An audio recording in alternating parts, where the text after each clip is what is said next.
बड़ी जानकारी इस वक्त की बंगाल में शपथ ग्रहण पर, ये ब्रेकिंग न्यूज इस वक्त की। बीजेपी अध्यक्ष बंगाल के, उनको आप सुन रहे थे, उन्होंने साफ तौर पर कहा कि 9 मई की तारीख शपथ ग्रहण की रहेगी।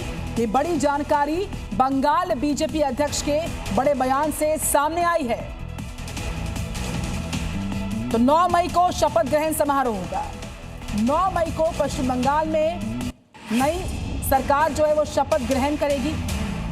तो शपथ ग्रहण पर ये बड़ी खबर बंगाल से। कल घोषणा कर दिया 25 वैशाख 9 में रविंद्रनाथ ठाकुर का जन्मदिन, उसी दिन में ये सरकार शपथ लेगी। शपथ कब तक होने की उम्मीद है? उम्मीद नहीं तो प्रधानमंत्री जी कल घोषणा कर दिया 25 वैशाख 9 में रविंद्रनाथ ठाकुर का जन्मदिन, उसी दिन में ये सरकार शपथ लेगी। शपथ कब तक होने की उम्मीद है? उम्मीद नहीं तो प्रधानमंत्री जी कल घोषणा कर दिया 25 वैशाख 9 में रविंद्रनाथ ठाकुर का जन्मदिन, उसी दिन में ये सरकार शपथ लेगी। तो ये बड़ी खबर जो इस वक्त सामने आ रही है, आपको बता दें बंगाल की सियासत से जुड़ी ये बड़ी जानकारी है।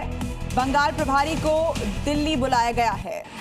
इस वक्त की बड़ी और अहम खबर आपको बता रहे हैं, बीजेपी महासचिव सुनील बंसल को दिल्ली बुलाया गया। आज दोपहर बाद कोलकाता से दिल्ली के लिए रवाना होंगे सुनील बंसल। आगे की रणनीति, शपथ ग्रहण कार्यक्रम समेत विधायक दल की बैठक समेत तमाम मुद्दों पर गृह मंत्री अमित शाह के साथ वो चर्चा करेंगे। साथ ही बीजेपी अध्यक्ष नितिन नवीन के साथ भी उनकी मुलाकात होनी है। सुनील बंसल की बड़ी भूमिका रही है इस पश्चिम बंगाल के चुनाव की जीत में, जिन्होंने ग्राउंड लेवल पर उतर करके काम किया।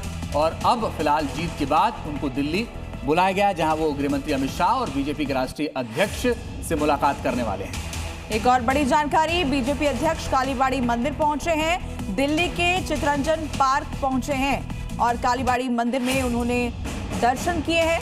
सीआर पार्क पहुंचे हैं बीजेपी अध्यक्ष और कालीबाड़ी मंदिर में दर्शन किए हैं। तो पश्चिम बंगाल जीत के बाद एक संदेश भी है, एक मैसेज भी देने की कोशिश कर रहे हैं बीजेपी के राष्ट्रीय अध्यक्ष नितिन नवीन, और वो कालीबाड़ी मंदिर पहुंच करके उन्होंने एक साफ संदेश पश्चिम बंगाल को भी देने की कोशिश की है कि सब साथ मिलकर वहां पर चलने वाले हैं। और इस दौरान भारतीय जनता पार्टी के जो कार्यकर्ता थे, उन्होंने उनका वहां पर भी स्वागत किया है। कालीबाड़ी में दर्शन करने के बाद अब वो एक बार फिर से तमाम कार्यकर्ताओं से मुलाकात करेंगे। देखिए जी न्यूज़ पर इस वक्त की एक्सक्लूसिव तस्वीर।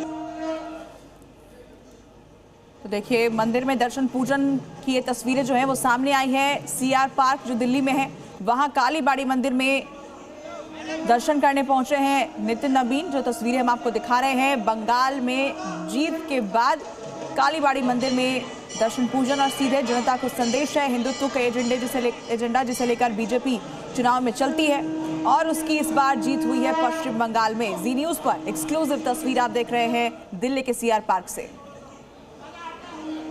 कोलकाता में कुछ जगहों पर तोड़फोड़, आगजनी और नारेबाजी दिख रही है। सवाल उठ रहे हैं कि ये सब आखिर कौन कर रहा है? कौन है जो बीजेपी की बंगाल विजय को बदनाम करना चाहता है? हंगामा करने वालों को ये मालूम होना चाहिए कि बंगाल में अब बीजेपी की सरकार है और कानून तोड़ने वालों को उनका हिसाब कर दिया जाएगा। गड़बड़ी करने वाले लोग बख्शे नहीं जाएंगे। ये तस्वीरें कानून व्यवस्था पर सवाल की तरह है कि आखिर इन तस्वीरों के बाद असली जो मुलजिम है वो कौन है और कौन बदनाम करने की कोशिश कर रहा है। हालांकि बीजेपी की सरकार अब आ गई है और उनके नेताओं का ये दावा है कि सारा हिसाब कर दिया जाएगा, मगर आगजनी, तोड़फोड़ और नारेबाजी की तस्वीरें फिलहाल सामने आ रही हैं।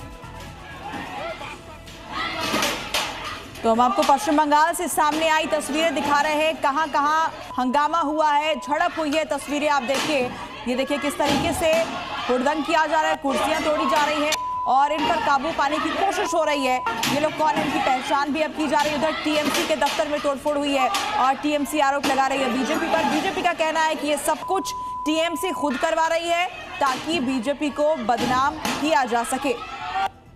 तो कल चुनाव के रिजल्ट आए, उसके बाद से आगजनी की अब ये तस्वीर आप देखिए। एक दफ्तर में आगजनी की गई।